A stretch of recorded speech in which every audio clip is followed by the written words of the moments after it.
진정한 지각 변동이 동유럽을 뒤흔들고 있습니다. 하지만 이번 진앙지는 우크라이나 전장이 아니라 바로 폴란드 국경입니다. 크렘린은 방금 치명적인 전략적 실수를 저질렀습니다. 철도망을 노린 비열한 파괴 공작으로 폴란드의 심기를 건드린 것입니다. 하지만 바르샤바는 공황에 빠지는 대신 모스크바에 등골을 서늘하게 만들 움직임으로 응수했습니다. 수십 대의 강철 유령 K2 흑표 전차들이 어둠을 틈타 조용히 국경으로 접근하며 전투 태세를 갖춘 것입니다. 이것은 더 이상 공허한 외교적 경고가 아닙니다. 전례 없는 속도로 군사적 대수술이 진행되고 있습니다. 러시아 간첩의 음모가 폭로된 바로 그 순간 한국에서 온 30문의 천무 호마르 K 시스템이 들이닥치며 뚫을 수 없는 화력의 포위망을 형성했습니다. 러시아는 불안을 조성하려 했지만 그들이 돌려받은 것은 한국산 무기라는 이름의 악몽이었습니다. 이는 푸틴이 미처 대응할 틈도 없이 군사적 균형을 뒤집어버리고 있는 압도적인 힘입니다. 폴란드와 러시아 간의 충돌은 예사로운 일이 아닙니다.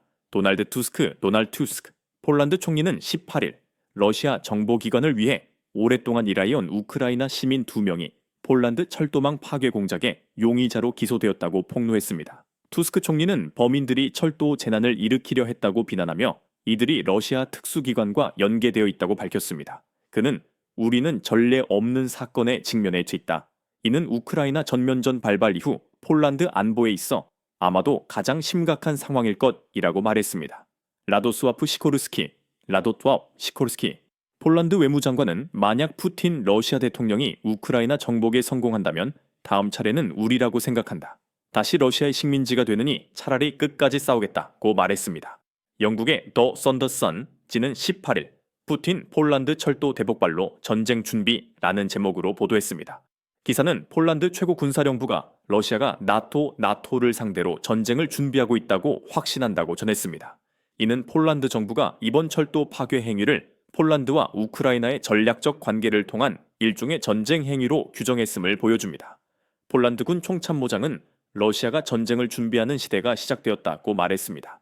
디우 선지거 그슨 타세토 언급한 전차와 로켓 시스템은 바로 한국산 K2 전차와 다연장 로켓 시스템 호마르 K 천무의 폴란드 버전입니다. 18일 천무의 폴란드 버전인 호마르 K 30문이 추가로 폴란드에 인도되었습니다. 앞서 126문이 인도되었고 2월 18일에 18문이 추가되어 144문이 되었으며 이번에 30문이 도착함으로써 폴란드는 현재 총 174문을 보유하게 되었습니다. 덕분에 폴란드군은 동유럽 최강의 미사일 포병 전력을 소유하게 된 것으로 평가받습니다. 폴란드와 러시아 간의 전쟁 위기가 고조되는 가운데 한국산 무기들이 폴란드 최전방에 신속하게 배치되고 있으며 훈련 강도 또한 높아지고 있습니다.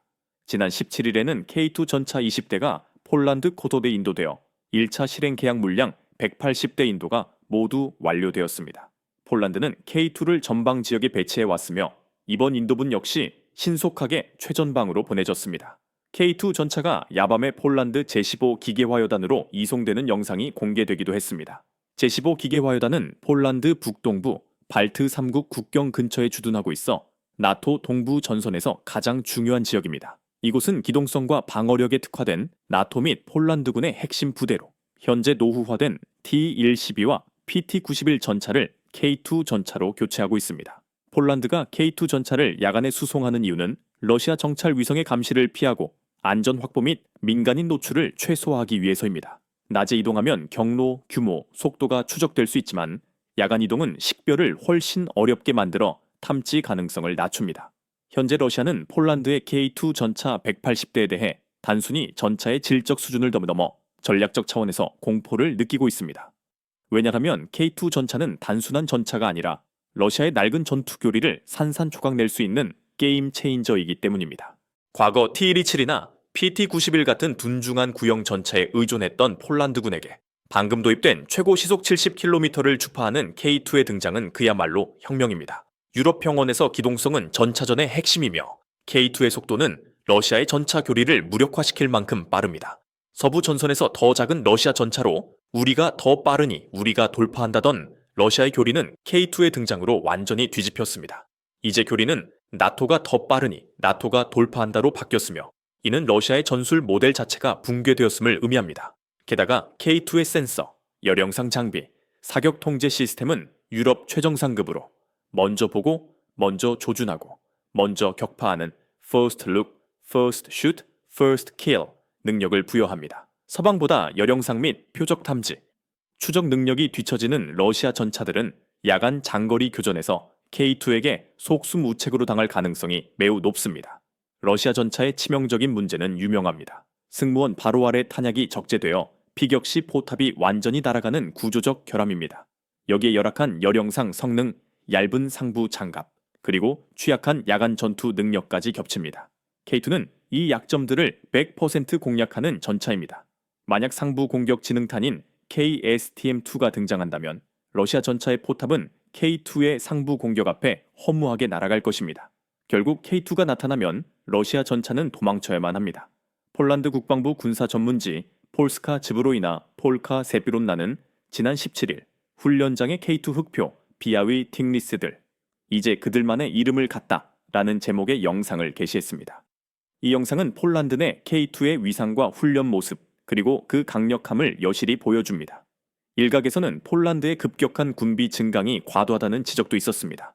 하지만 러시아가 폴란드 본토에서 테러 행위를 자행하자 위기감은 고조되었습니다. 폴란드 국민들은 신속하게 실전 배치된 한국산 무기를 진정한 신의 한 수라고 말하고 있습니다. 그들은 한국 무기가 없었다면 러시아의 이번 공격 위협 앞에서 벌벌 떨었을 것이라고 입을 모읍니다. 러시아가 서방 전차보다 자신감을 가졌던 이유는 생산 물량 때문이었습니다.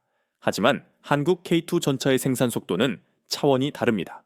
한국은 세계 최고의 생산 능력을 보유하고 있으며 심지어 폴란드 현지 생산 라인까지 구축하고 있습니다. 덕분에 폴란드는 180대의 K2를 전력화했고 향후 1000대 이상을 보유하겠다는 야심찬 계획을 갖고 있습니다. 이것은 러시아에게 공포 그 자체입니다. 무엇보다 러시아를 가장 두렵게 만드는 것은 그들이 전략적으로 매우 중요시하는 칼리닝그라드로의 보급로가 K2의 기동 통제권 안에 들어오게 된다는 사실입니다. 최근 폴스카 즈브로이나 영상에서는 K2 전차에 대해 증언하는 폴란드 여성 군인의 모습이 이목을 끌었습니다.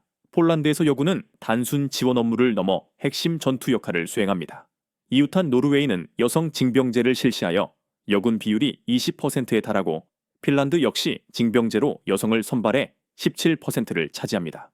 많은 유럽 국가들이 러시아의 위협에 대비하고 있지만 병력 부족으로 인해 조국을 지킬 강력한 여군 전력을 양성하려 하고 있습니다. 따라서 조작이 간편하고 기동성이 뛰어난 K2 전차와 K9 자주포는 여성 군인들이 가장 선호하는 기갑 장비가 되고 있습니다. 최근 폴란드 제일마수리아 포병여단의 K9 자주포 앞에 선 늠름한 폴란드 여군들의 사진은 큰 화제가 되기도 했습니다. 이 신속한 군사 배치는 러시아의 도박이 처참하게 실패했음을 보여주는 가장 명확한 증거입니다. 철도 파괴 공작은 폴란드의 의지를 꺾는 대신 러시아가 가장 두려워하는 폴란드군의 한국화, 코리아나이제이션 과정을 가속화시켰을 뿐입니다. 전체 그림을 보십시오. 러시아는 느려 터진 전차 부대와 인해 전술이라는 지난 세기의 전쟁 사고방식에 갇혀 있습니다. 반면 폴란드는 한국의 강력한 방위 산업 지원을 등에 업고 진정한 게임 체인저를 손에 넣었습니다. K2 전차는 단순히 속도와 화력이 뛰어난 것이 아닙니다. 그것은 빠른 자가 이긴다는 새로운 시대를 대변하며 러시아 전차의 기동성에 대한 자부심을 산산조각 냈습니다.